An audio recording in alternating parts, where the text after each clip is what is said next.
నమస్కారం అండి. నా పేరు డాక్టర్ సువర్చల, జీవా ఫర్టిలిటీ సెంటర్స్ లో సైంటిఫిక్ డైరెక్టర్ని. ఐవీఎఫ్ చేయించుకునేటప్పుడు సక్సెస్ రేట్ గురించి ఖచ్చితంగా తెలుసుకోవాలి. సక్సెస్ రేట్ అంటే ప్రెగ్నెన్సీ రేట్ కాదు, live birth rate per IVF cycle. అంటే ఒక సైకిల్ చేయించుకున్నారంటే పిల్లలు పుట్టే అవకాశం ఏంటి, ఈ అవకాశం, ఈ రేట్ అనేది చాలా మటుకు అమ్మాయి వయసు మీద, ఎక్వాలిటీ మీద, ఎంబ్రియో క్వాలిటీ మీద ఆధారపడి ఉంటుంది.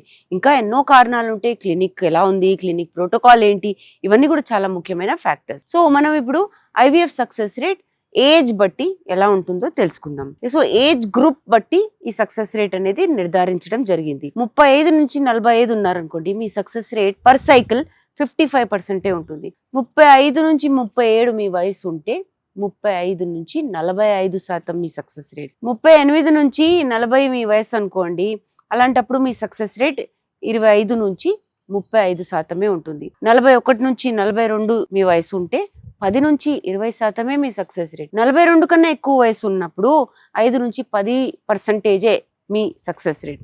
ఇవన్నీ యుఎస్ఏలో ఉన్న సిడిసి, యూరోప్లో ఉన్న ఎష్రే, ఇండియాలో ఉన్న ICMR guide lines, bodies, authorities బట్టి తీసిన సక్సెస్ రేట్ అన్నమాట.